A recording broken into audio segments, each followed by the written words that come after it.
Hey there, in this video I will introduce you to IEC standards. Quite a bit of ground to cover. Begin by explaining what IEC standards are. It's good to know. Examples. When these standards are mandatory, and if so, under which circumstances. If IEC standards are recognized in the EU and also in the US, and finally, where you can buy IEC standards, which can be necessary sometimes.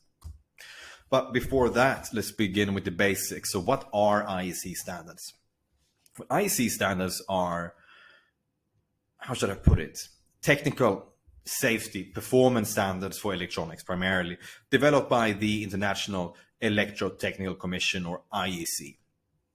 And I think they are based in Switzerland, if I remember correctly. So it's sort of an international organization.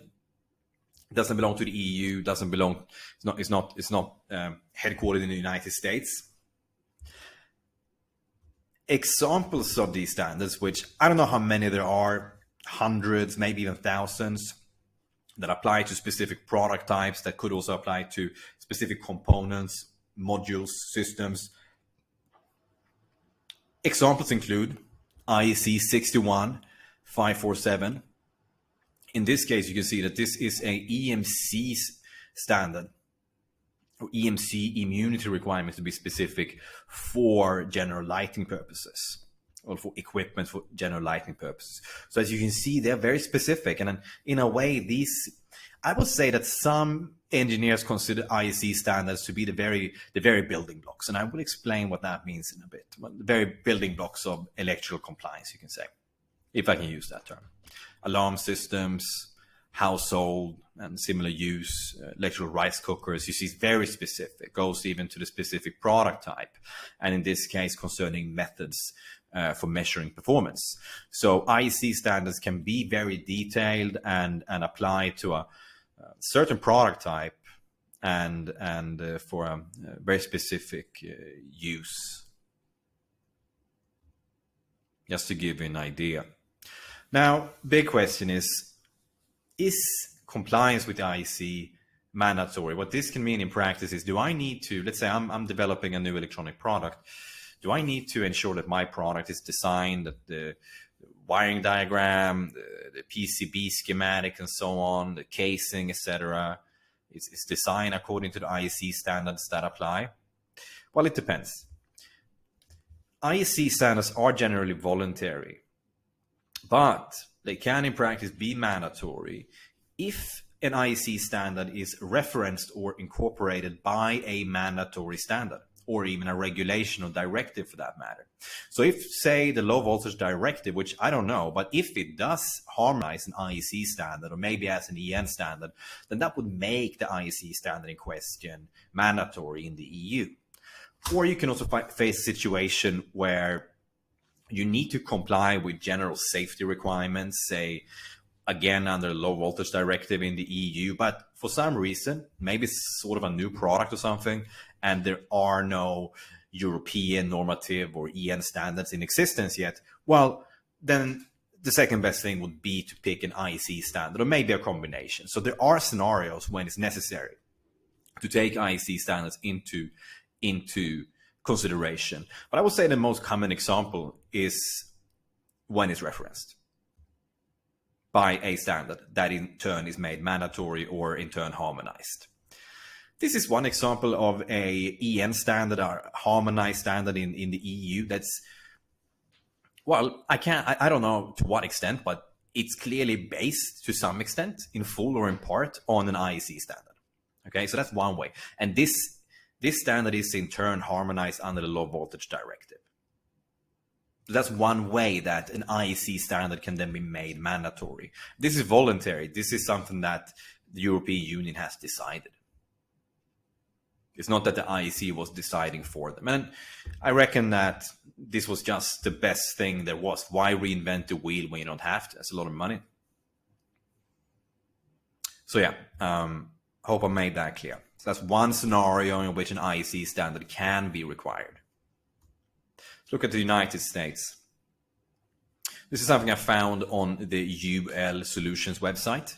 When support for harmonization of a standard is achieved, then a IEC or ISO-based UL standard with appropriate national differences is developed.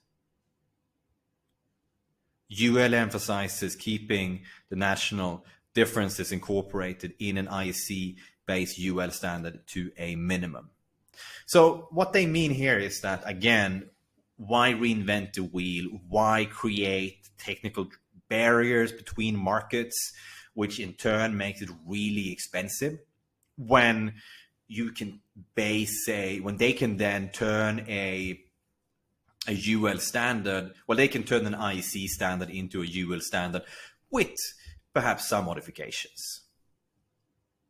And the point is that you don't want your companies, you don't want, say, Apple to, or any company for that matter, to be forced to waste money ensuring compliance and testing and all that for very different standards, especially in a scenario when, let's say, imagine a situation when the EU, the UK, the US, and China would have standards that overlap to some extent, in conflict to some extent. That makes manufacturing and product development a lot more costly. And nobody really wins. This is demonstrated, as you can see here, that again, I don't know. I have no idea to what extent these overlap, but you can see that there are some UL standards that have an equivalent also among IEC standards. Okay? That's one way that this can work. And then, well, then we get to the question, are UL standards mandatory? Well, not really, but it's a bit more complex than that, because you don't want to sell unsafe electronics in the United States for obvious reasons.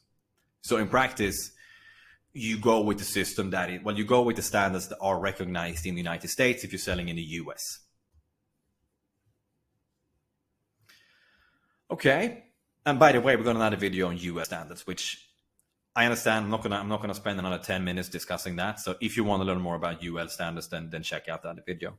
But finally then, let's say that you have, for some reason, determined that you need to buy an IEC standard. Then you have a few different web store options. I guess the most obvious one would be web store IEC.ch. Yeah, it is Switzerland. If you so happen to have an account with BSI Group, you might go with that. And there's also in the US web store, the ANSI web store, they seem to have, well, they don't seem to, they do have, I know that for a fact, IEC standards.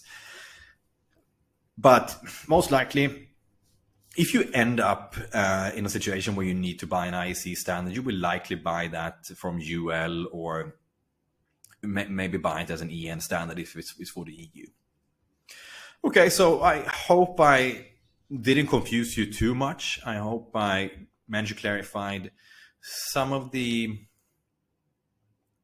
things, dynamics to take into consideration when it comes to IEC standards. Voluntary, but again, it depends. So if you have questions, you can write a comment on YouTube, or you can also go to our website, compliancegate.com.